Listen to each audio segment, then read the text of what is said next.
amigo, minha amiga, telespectadora da TV Cidade Taubaté. Eu sou Nicodemos Sena, jornalista formado pela Pontifícia Universidade Católica de São Paulo e em Direito pela Universidade de São Paulo, pela USP.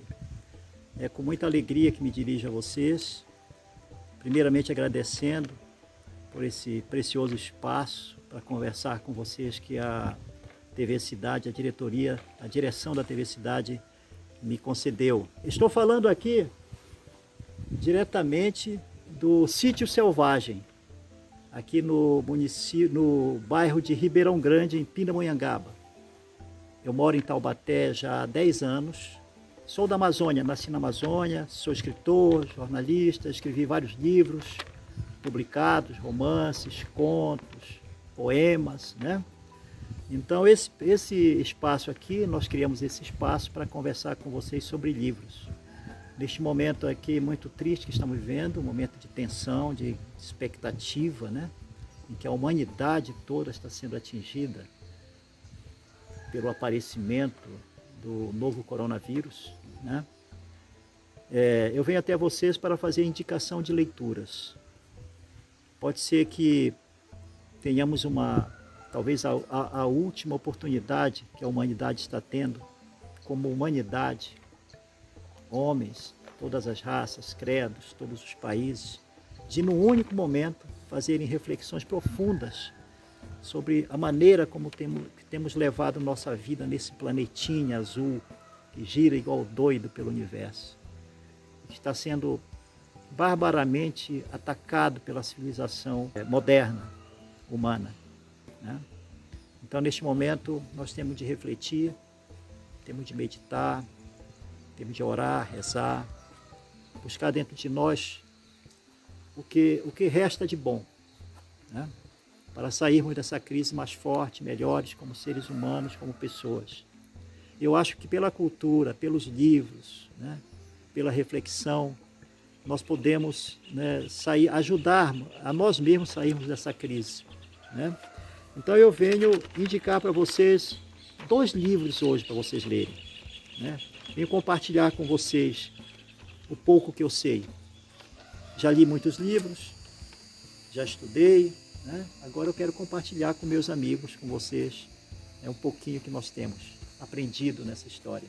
Hoje eu vou indicar 2 livros. O livro do Eduardo Galeano, que é um grande escritor uruguaio. O título, Os Filhos dos Dias. Os Filhos dos Dias. Esse é um livro de 2012, né? Bom, Eduardo Galeano, vocês devem saber, já devem ter ouvido falar. Ele é autor do clássico, do grande livro, né?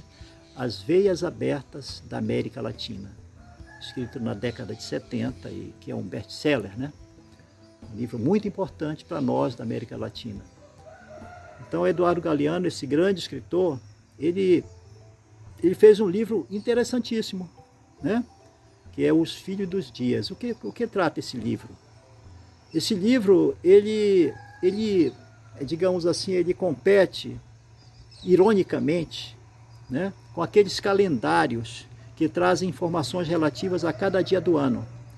Só que esse livro do Galeano, ao invés de dicas culinárias, noções de agricultura, panegíricos de heróis, né, nacionais, notícias agiográficas, né, relata fatos da história da humanidade, do ponto de vista dos derrotados, né? Algo que o autor já fizera, como eu disse, né, no livro monumental, As Veias Abertas da América Latina, né? Assim, nesse livro que eu estou falando, Os Filhos dos Dias, o Eduardo Galeano, de 1º de janeiro, onde questiona o próprio calendário cristão ocidental, até 31 de dezembro, onde explica o significado da palavra hebraica abracadabra, o autor desfila em textos brevíssimos, de uma página apenas,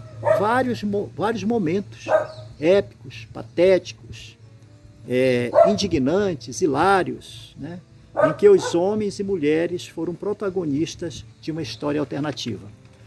Bom, esse é um livro maravilhoso, eu acho que é um livro muito bom, né, que vocês devem conhecer.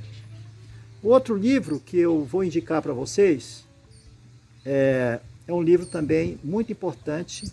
Ele se chama A Aranha Negra. É de um suíço, um escritor suíço chamado Jeremias Gotthelf. Ele foi escrito em 1842, esse livro. Muito antigo, né? E esse livro trata de uma questão relacionada com a peste negra. A peste negra aconteceu do século XIII ao século XV, né?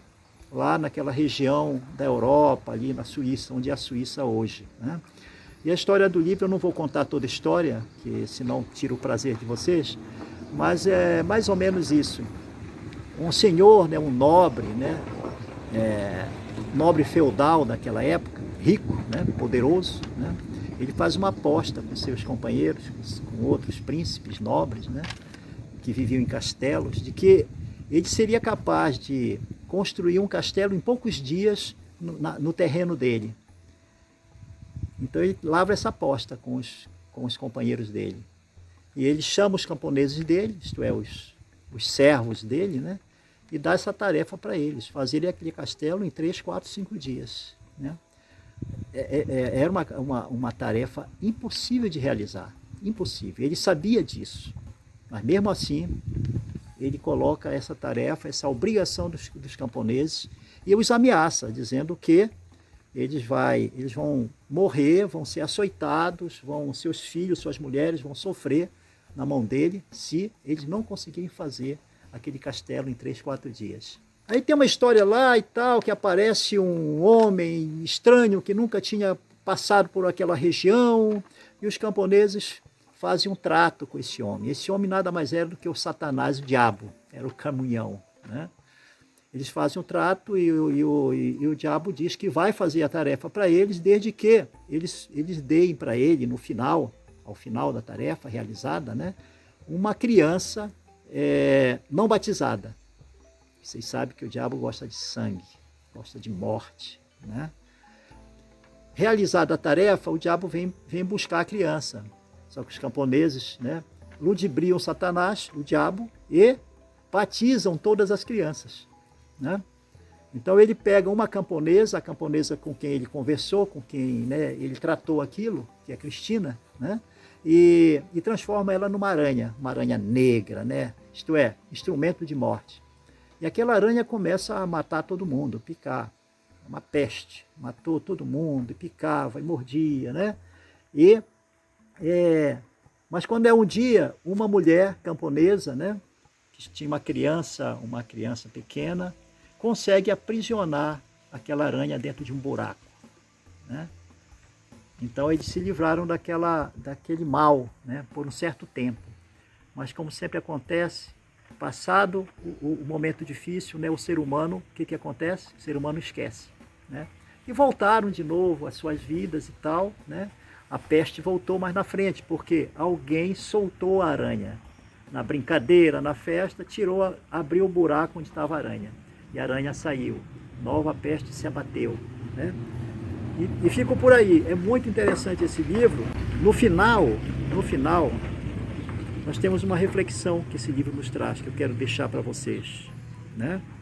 Quando fazemos um pacto com o diabo, não adianta tentar fugir à nossa responsabilidade. Ele virá cobrar a sua parte. E todos sabemos que o diabo cobra caríssimo. Bom, então é isso, né? Até a próxima e espero que vocês consigam adquirir um livro. Eu acho que dá para adquirir pela internet, né, esses livros. E fica a dica de leitura.